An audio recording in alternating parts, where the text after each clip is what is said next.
यह गाथा है बुंदेलखंड की उस वीर भूमि की जहाँ धरती वीरों के खून से सींची जाती थी और जहाँ शूरवीर अपनी मातृभूमि के लिए प्राण न्यौछावर करने को सदा तैयार रहते थे। यह कहानी है उसी भूमि पर जन्मे दो महाबलियों की, जिनके नाम से दुश्मनों के दिल में खौफ पसर जाता था। वे थे आल्हा और उदल। इनकी वीरता का गान आज भी बुंदेलखंड की हवाओं में गूंजता है। यह वह काल था जब दिल्ली की गद्दी पर महाराज पृथ्वीराज चौहान का राज्य था। चारों ओर के कई छोटे बड़े राजाओं ने उनकी अधीनता स्वीकार कर ली थी, लेकिन कन्नौज के राजा जयचंद और कालिंजर के चंदेल नरेश राजा परमाल ने पृथ्वीराज चौहान के सामने अपना सिर नहीं झुकाया था। करीब 1140 ईस्वी के आसपास राजा परमाल का विवाह उरई के राजा वासुदेव की पुत्री मल्हना से हुआ। मल्हना की दो छोटी बहनें देवलदे और तिलका थीं, जिनका विवाह राजा परमाल के दो वीर भाई जैसे सेनापति दक्षराज और वत्सराज के साथ संपन्न हुआ। इस विवाह से रानी मल्हना इतनी प्रसन्न हुई कि उन्होंने देवलदे और दक्षराज के लिए दहपुरवा में और तिलका और वत्सराज के लिए सिरसा में शानदार महलों का निर्माण करवाया। इसी दौरान राजा परमाल ने महोबा को अपनी राजधानी घोषित किया और चंदेल राज्य को एक नई पहचान दी। उसी पुण्य भूमि पर लगभग एक ही समय में 5 वीर योद्धाओं ने जन्म लिया, जिन्हें महोबा के पंचवीर के नाम से जाना गया। इनमें महारानी मल्हना की कोख से जन्मे राजकुमार का नाम ब्रह्म कुमार रखा गया। वहीं राजपुरोहित के घर एक वीर बालक ढेबा का जन्म हुआ। ढेबा न केवल एक वीर योद्धा था, बल्कि ज्योतिष में भी निपुण था। बुंदेलखंड में आज भी ये गीत गाए जाते हैं। मीत विपत्तियां के ढेबा है, ऐसो मीत मिलन को ना ही। इसका अर्थ है कि विपत्ति के सच्चे साथी ढेबा है और ढेबा जैसे मित्र आसानी से नहीं मिलते। ढेबा को विपत्ति का साथी कहा गया है, जिसने हर मुश्किल घड़ी में अपने मित्रों का साथ निभाया। वहीं सिरसा में तिलका ने मलखान नामक एक पुत्र को जन्म दिया। कहते हैं कि मलखान का शरीर वज्र के समान कठोर था और युद्ध भूमि में वह अपने स्थान पर अडिग रहकर शत्रुओं का सामना करता था। उनके लिए लोक गीतों में ऐसा कहा गया है, पांव पिछाड़ी दैन न जाने, जंघा टैक लड़े मलखान। इसका मतलब है कि मलखान युद्ध में कभी पीछे नहीं हटते थे और अपनी जांघों को टेक कर लड़ते थे। इधर दहपुरवा में देवलदे ने भी एक पुत्र को जन्म दिया, जिसका नाम आल्हा रखा गया। आल्हा के जन्म के बाद देवलदे एक बार फिर गर्भवती हुई, लेकिन उसी समय मांडवगढ़ के राजा बघेल ने महोबा पर आक्रमण कर दिया। इस आक्रमण के लिए कोई तैयार नहीं था। राजा बघेल ने चंदेल नरेश राजा परमाल के साढ़ू भाई दक्षराज और वत्सराज को बंदी बनाकर मांडवगढ़ ले गया। उसकी क्रूरता यहीं खत्म नहीं हुई। उसने उन दोनों भाइयों का वध कर उनके सिरों को बरगद के पेड़ पर लटका दिया। आज भी लोक गाथाओं में इसे गाया जाता है। टंगी खपड़ियां है बरगद पर, बरखा सहे शीत और घाम, और आधी रतियां की बेला में पुकार लेती है आल्हा को नाम। राजा परमाल के साढ़ू की मृत्यु के कुछ ही महीनों बाद उदल का जन्म हुआ। आज भी लोग अपने लोक गीतों में कहते हैं, जा दिन जन्म भवा उदल के, धरती ढंसी 2.5 हाथ। मतलब जिस दिन उदल ने जन्म लिया, धरती उनकी ताकत से 2.5 हाथ ढंस गई। लेकिन उनकी माता देवलदे इस प्रसव के बाद बहुत व्यथित और दुखी थीं। वह अपने पति की मृत्यु का कारण उदल को मान रही थी, क्योंकि उनके पति की मृत्यु उदल के पेट में आने के 3 महीने बाद ही हो गई थी। देवलदे ने उदल को अपनी गोद में लेने से मना कर दिया। उन्होंने कहा, यह मेरे कुल का नाशक है। यह सुनकर मल्हना ने देवलदे को समझाने की कोशिश की और बोली, एक माँ होकर तुम अपने बेटे को ऐसे कैसे कह सकती हो? इस बालक का इसमें क्या दोष है कि उसके जन्म के पहले ही उसके पिता का अंत हो गया? नियति ने इसे कठिन राहों के लिए चुना है, लेकिन यह बालक हमारे कुल की शान को बढ़ाएगा और अपने पिता की मृत्यु का प्रतिशोध अवश्य लेगा। फिर भी देवलदे ने उदल को स्वीकार नहीं किया, जिसके बाद मल्हना ने उदल को अपनी गोद में लिया और कहा, आज से मैं इसकी माँ हूँ। कहते हैं धर्म की माता है मल्हने, जो उदल को लियो बचाए। कुछ समय बाद राजा परमाल ने महोबा के 5 वीर आल्हा, उदल, मलखान, ब्रह्म और ढेबा को एक साथ शिक्षा दी और उन्हें शस्त्र और रण कौशल सिखाया। ये सभी अपनी किशोरावस्था में पहुंचते ही पूरे राज्य में अपनी बहादुरी के लिए प्रसिद्ध हो गए। इन 5 में से उदल के शौर्य से राजा परमाल बहुत प्रभावित हुए। एक दिन राज दरबार में उदल की बहादुरी की चर्चा हो रही थी कि तभी आल्हा और उदल के मामा माहिल, ये नाम याद रखिएगा, ये शकुनी मामा से भी एक लेवल ऊपर के मामा हैं, दरबार में पहुंचे। माहिल ने उदल की वीरता का मजाक उड़ाते हुए कहा, क्षमा करें महाराज, उदल तो एक साधारण सिपाही है। अगर उसमें इतनी वीरता होती तो मांडवगढ़ में उसके पिता का सिर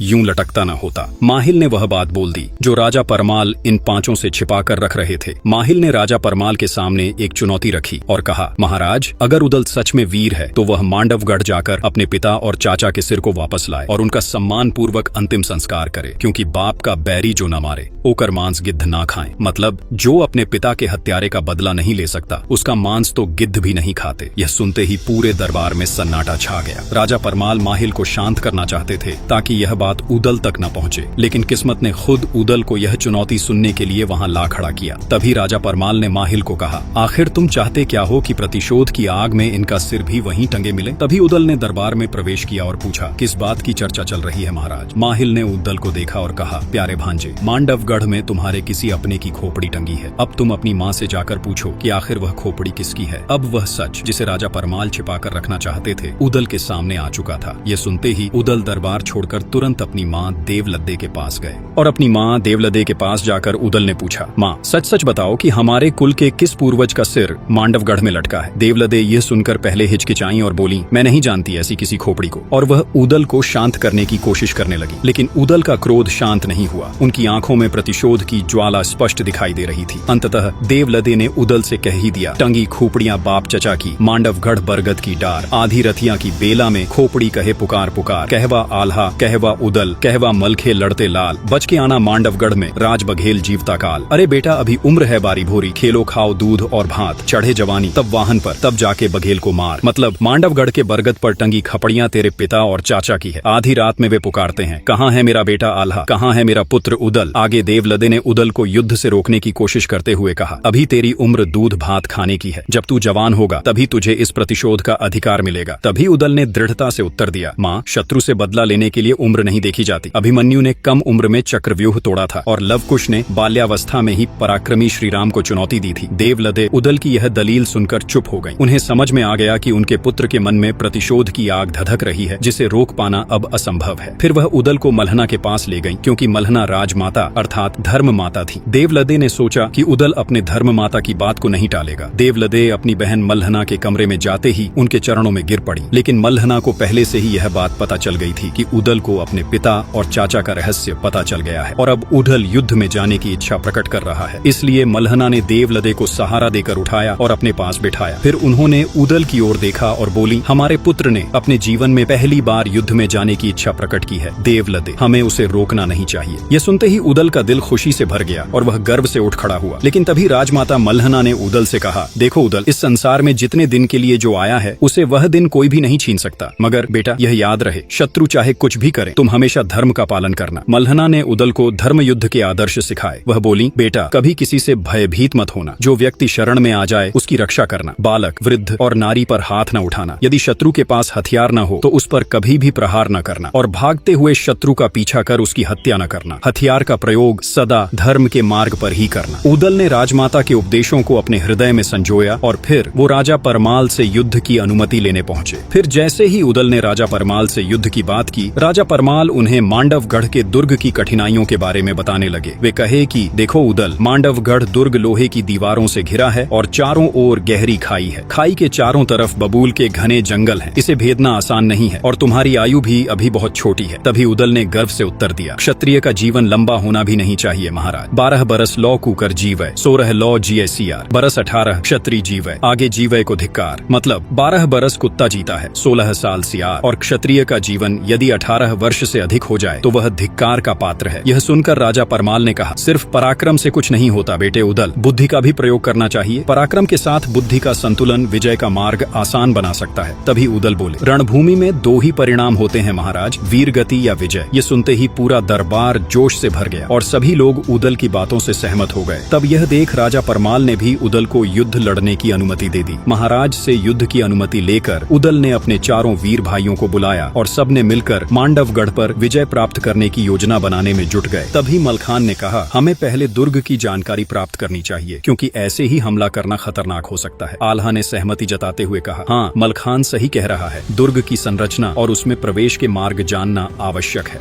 ब्रह्मा ने अपनी बात रखते हुए कहा, अगर हम दुर्ग में किसी को अपने पक्ष में कर सकें तो हमारा कार्य सरल हो सकता है। ढेबा ने उनके प्रस्ताव को समझते हुए कहा, दुर्ग के किसी सैनिक को अपने पक्ष में करना जोखिम भरा हो सकता है। क्या होगा अगर उसने हमारे साथ धोखा कर दिया तो? इन चर्चाओं के बाद सभी ने यह निर्णय लिया कि वे योगी का वेश धारण करेंगे और दुर्ग में प्रवेश करेंगे। 5 भाइयों ने योगी का रूप धारण किया और अपनी माताओं से मिलने गए। योगी के वेश में होने के कारण उनकी माताएं भी उन्हें पहचान नहीं पाईं। उन्होंने इन्हें साधारण योगी ही समझा। इस बीच महोबा के दरबार में राजा परमाल ने आल्हा को महोबा के सेनापति के रूप में चुना। पूरे दरबार में सेनापति आल्हा की जय के नारों से गूंज उठी। तब राजा परमाल ने महोबा के वीरों को उनके घोड़े सौंपे। आल्हा को किलिया, ब्रह्मा को हरनागर, ढेबा को मनोरथ, उदल को बुला नाम का घोड़ा दिया गया और वहीं मलखान को कबूतरी नाम का घोड़ी दिया गया। महोबा की सेना ने युद्ध की पूरी तैयारी कर मांडवगढ़ की ओर कूच किया। मांडवगढ़ के दुर्ग के पास बबूल के घने जंगलों में सेना ने पड़ाव डाला। उस दिन सेना का नेतृत्व ब्रह्म कुमार को सौंपा गया, जबकि बाकी चारों वीर उदल, आल्हा, मलखान और ढेबा योगी का वेश धारण कर दुर्ग में प्रवेश करने की योजना बनाने लगे। योगी का भेष होने के कारण कोई उन्हें शक की नजर से नहीं देख रहा था। थोड़े ही समय समय में वे किले के मुख्य द्वार तक पहुंच गए। वहां तैनात द्वारपाल ने उन्हें रोकते हुए पूछा, आप लोग कौन हैं और यहाँ क्यों आए हैं? आल्हा ने शांत स्वर में उत्तर दिया,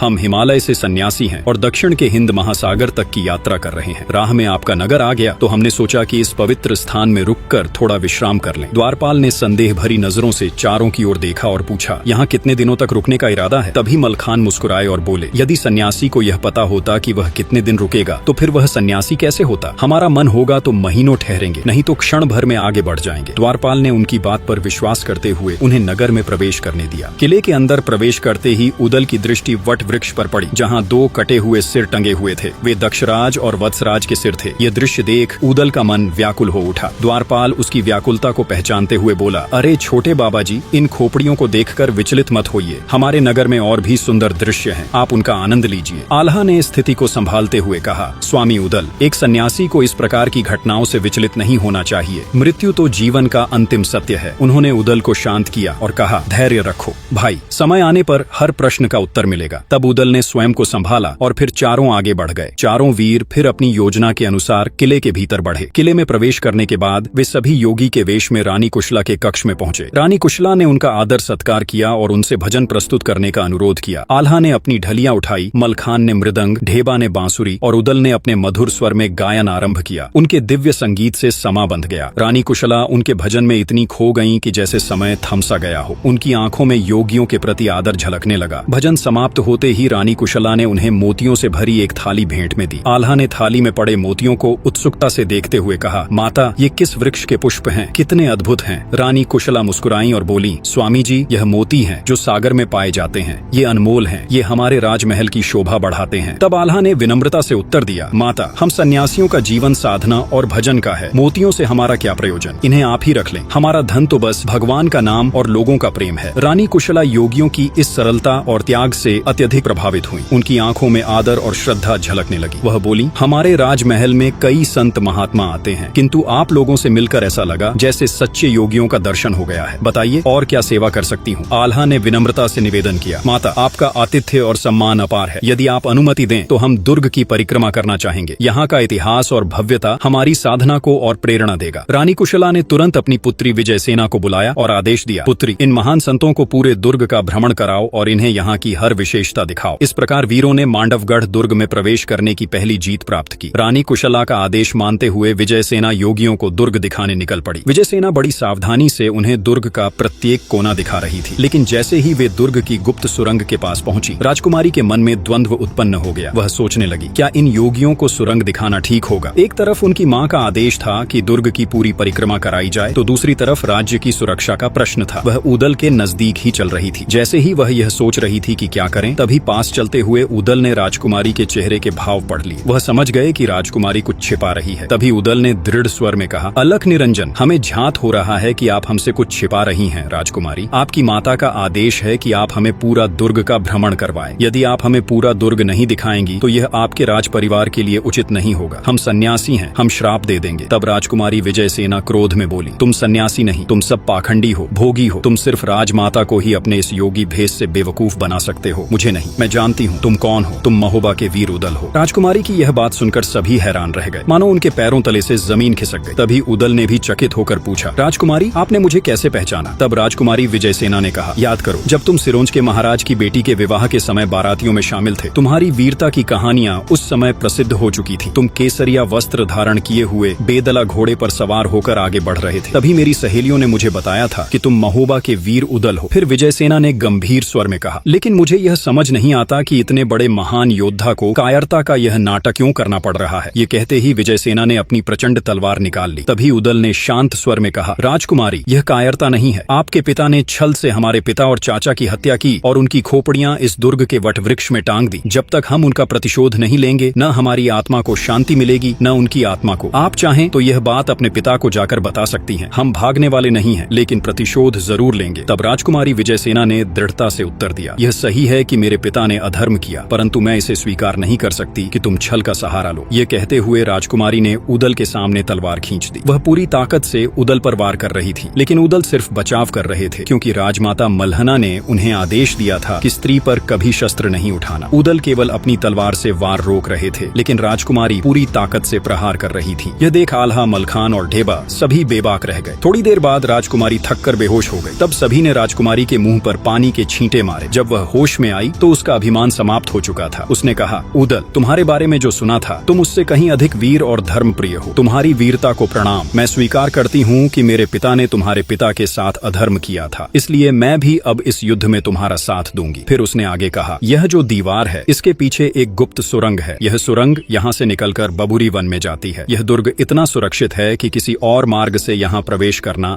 लगभग असंभव है, लेकिन इस सुरंग का दूसरा मुंह बबुरी वन में खुलता है, जहाँ से तुम लोग दुर्ग में प्रवेश कर सकते हो। यह रहस्य जानते ही महोबा की सेना सुबह तड़के ही मांडवगढ़ पर आक्रमण कर दी। यह खबर जैसे ही मांडवगढ़ पहुंची, वहां हड़कंप मच गया। राजा बघेल राज जंबे ने अपने 2 शूरवीर पुत्रों राय करंगा और सूरज को बुलाया। वे दोनों अपने समय के सबसे बहादुर योद्धाओं में गिने जाते थे। अपने पुत्रों के सामने राजा ने कहा, अब दुर्ग की रक्षा का भार तुम दोनों पर है। मैं जानता हूँ तुम दोनों इस युद्ध को जीतकर हमारे राज्य का सम्मान बनाए रखोगे। तब राय करंगा और सूरज ने अपने पिता को आश्वासन दिया, पिताजी, हम आपकी आशा को कभी टूटने नहीं देंगे। मांडवगढ़ का किला सुरक्षित रहेगा, चाहे इसके लिए हमें अपने प्राणों की आहुति ही क्यों न देनी पड़े। उधर महोबा की सेना के सेनापति आल्हा ने अपनी सेना को संगठित किया। उन्होंने पंचव्यूह नामक एक विशेष रणनीति बनाई, जिसमें सबसे आगे की सेना का नेतृत्व आल्हा स्वयं कर रहे थे। बाएं छोर की सेना की कमान ढेबा के हाथों में थी और पीछे के हिस्से की जिम्मेदारी मलखान पर थी। व्यूह के मध्य में ब्रह्मा घोड़े पर सवार होकर संचालन कर रहे थे। जैसे ही दोनों सेनाएं मांडवगढ़ के दुर्ग के पास पहुंची, राय करंगा ने आल्हा को ललकारा। उसने कहा, आल्हा, तुम्हारी औकात नहीं है मुझसे लड़ने की। तुम्हारा भी वही हाल होगा जो तुम्हारे पिता और चाचा का हुआ था। जिस पेड़ पर उनकी खोपड़ी टंगी है, वहीं तुम्हारी खोपड़ी भी टांगी जाएगी। इस पर आल्हा ने गरजते हुए जवाब दिया, राय करंगा, मेरे पिता और चाचा को अधर्म के युद्ध में मारकर तुम्हारे पिता ने अन्याय किया था। अगर आज तुम अपने पिता का सिर मेरे सामने रख दो तो मैं तुम्हारी जान बख्श दूंगा, अन्यथा युद्ध भूमि में आज मरने के लिए तैयार हो जाओ। इसके बाद युद्ध शुरू हो गया। तलवारें टकराने लगीं, घोड़ों की टापों से धरती गूंज उठी और दोनों सेनाओं के योद्धा एक दूसरे पर टूट पड़े। राय करंगा ने चालाकी से आल्हा की आंखों में धूल झोंककर हमला करने की कोशिश की, लेकिन आल्हा की सतर्कता के सामने उसकी यह चाल विफल रही। इसके बाद राय करंगा ने आगे बढ़कर ऊदल पर भाला फेंका। भाला ऊदल को चीर देता। अगर ऊदल का घोड़ा बैदुल उस समय अपनी चाल नहीं बदलता, भाला ऊदल के पास से गुजरता हुआ धरती में धंस गया। आज भी लोक गीतों में कहा जाता है, ए गज भर धरती चीरत फारत, भाला धरती गया समाये। धन्य धन्य है घोड़ बैदुला जो स्वामी को लियो बचाए। इस घटना से राय करंगा अचंभित हो गया। वह क्रोध के मारे लाल हो गया और तलवार लेकर ऊदल पर टूट पड़ा। इसके बाद ऊदल राय करंगा पर गरजते हुए टूट पड़ा। ऊदल बोले कि पहली वाणी में बोलत नहीं, दूजी में नहीं करते रार, और तीजी वाणी में छोड़त नहीं, मुंह में ठूंस देई तलवार। ऊदल ने अपनी तलवार से पहला वार किया और राय करंगा पहले ही वार में घायल होकर गिर पड़ा। वह घायल अवस्था में युद्ध भूमि छोड़कर भागने लगा। इस घटना से मांडवगढ़ की सेना का मनोबल टूटने लगा। तभी राय करंगा के छोटे भाई